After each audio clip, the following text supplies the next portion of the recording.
What is the best size silver bar to stack? I get this question quite a bit, so I felt like just putting an array of silver on my counter here to show you what each one looks like and why I stack what I do stack, what I personally am a fan of myself. We're going to go over in this video. If you find it valuable, I know I'm going to say it, hit the like button. Sorry, I'll get that out of the way, and subscribe. All right, we'll get that out of the way. But if you do that, we'd really appreciate it, but only if you find value in these videos. Let's get into it. So when you hear somebody talk about, let's drain the Comex, let's get a Comex bar, that is this bar right here. This is a 1,000-ounce bar, often referred to as a Comex bar.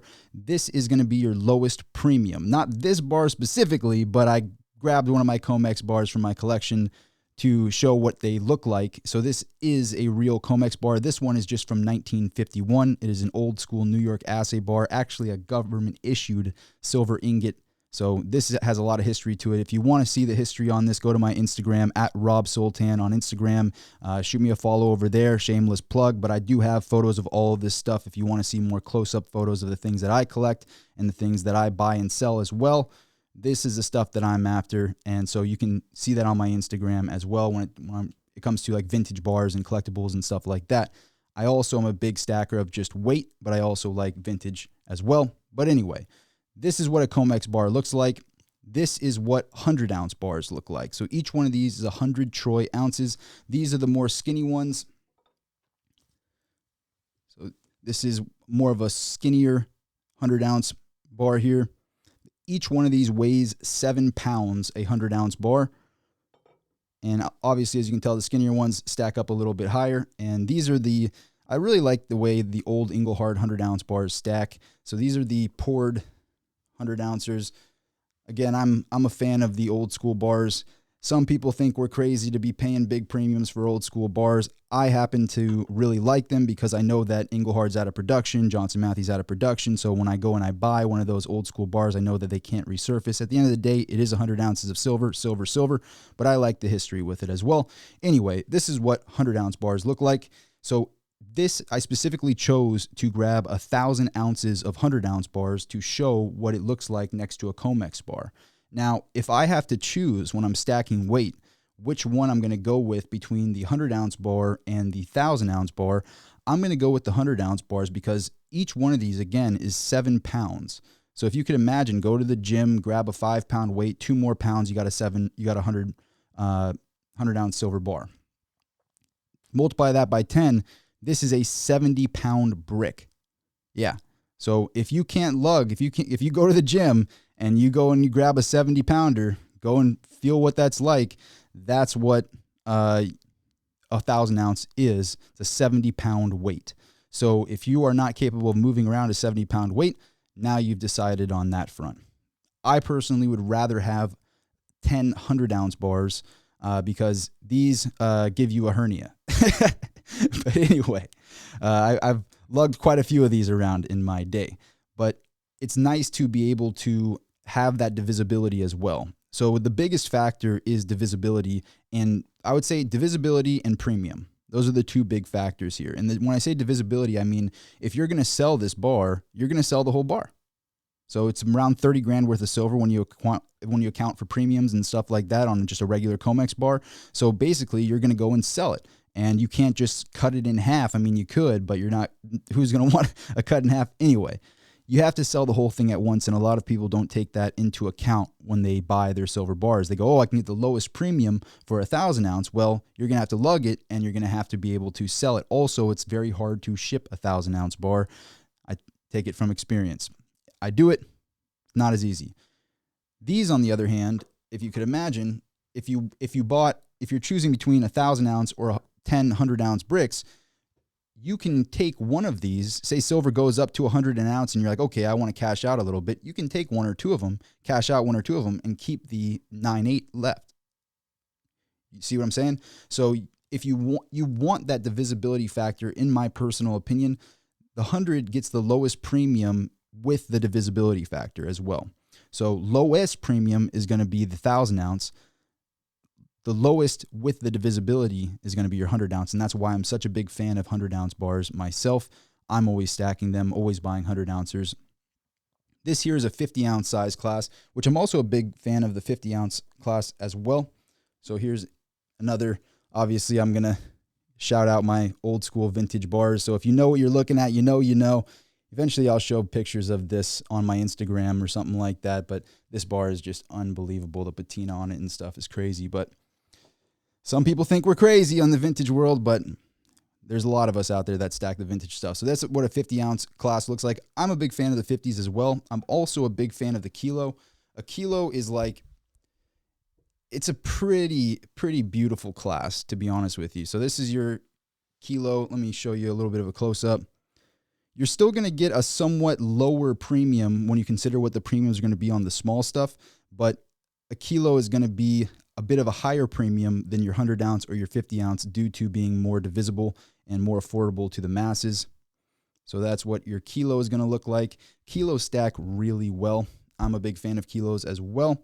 So I grabbed, 5 kilos here. Each one of these is going to be 32.15 troy ounces. So 100 ounce, 50 ounce, 32.15 is a kilo.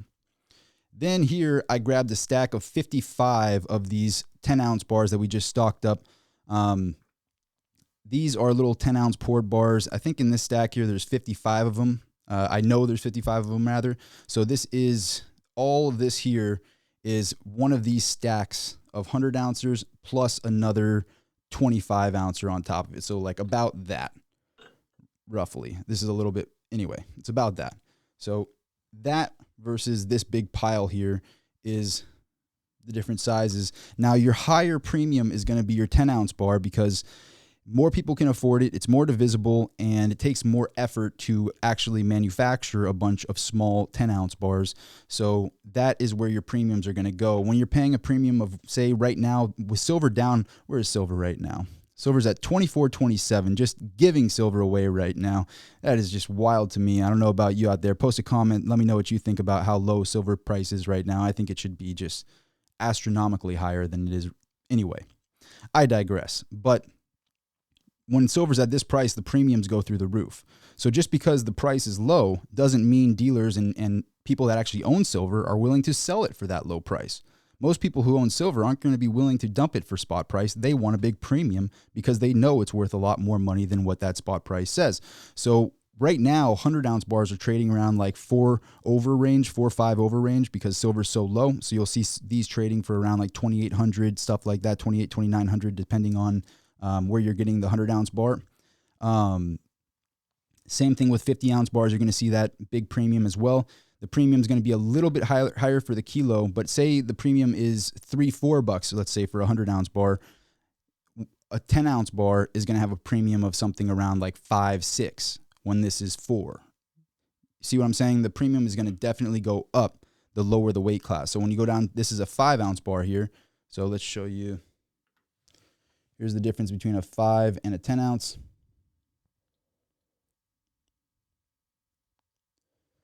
The 5 is, again, going to be a bit higher of a premium, and then I grabbed a couple little odd weights over here, little 1 ouncer, 3 ounces, and stuff like that to show you some of the odd weights. So basically, the more divisible you get, the higher the premium gets, the more you're going to pay over spot for your silver.